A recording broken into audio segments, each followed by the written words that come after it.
আর রাসূলের সুন্নত মাইর খাওয়া, রাসূলের সুন্নত গালি খাওয়া। আমরা কাউকে গালি দিছি কিনা, আমরা কাউকে মারছি কিনা, কারো আঘাত করছি কিনা, কিন্তু করি নাই, করবো না অদূর জীবনে। তো দর্শক শ্রোতাকে অনুরোধ করব, একটাই অনুরোধ করব, আপনারা যাচাই করবেন। আমি তো আয়াত নাম্বার দিয়ে কথা বলি। তো এখন যে কোনো মোবাইলে অ্যাপস আছে, ওই অ্যাপসের থেকে একটু যাচাই বাছাই করবেন। আপনারা আমার কথাও শুনবেন না, কোরআন কি বলছে, হাদিস কি বলছে, আপনারা ওই কথাগুলো মানবেন।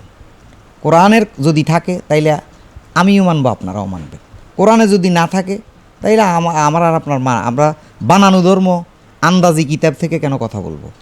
ধন্যবাদ দর্শক শ্রোতারা যেন সচেতন হয়, বা আমিও যেন সচেতন হই। ধন্যবাদ। যেই ঘরে জীবজন্তু কিংবা কারো ছবি লাগানো থাকে সেই ঘরে রহমতের ফেরেশতা প্রবেশ করে না, তাহলে আমরা দেখছি আপনার যেখানে বসা আছেন তার পিছনে আপনার ছবি, তো এখানে কি রহমতের ফেরেশতা আসবে? শুনেন, সারা পৃথিবীটা একটা ঘর, হাজার হাজার ল্যাংটা ছবি সারা পৃথিবীতে লাগাই রাখছে, তাইলে রহমতের ছবি পৃথিবীতেও তো একটা ঘর, তাইলে রহমতের ফেরেশতারা কি পৃথিবীর থেকে উঠে চলে গেছে?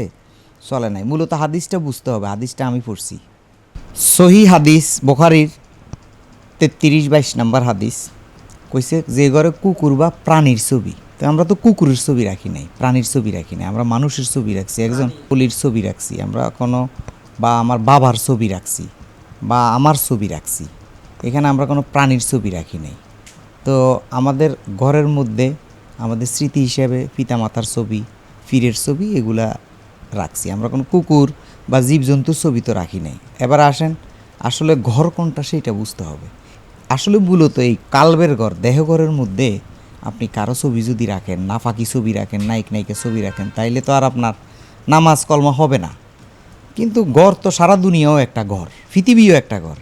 তো পৃথিবীর মধ্যে তাইলে কত ছবি কত জায়গায় লটকানো আছে, তাইলে পৃথিবীতে রহমতের ফেরেশতা একটাও থাকবো না।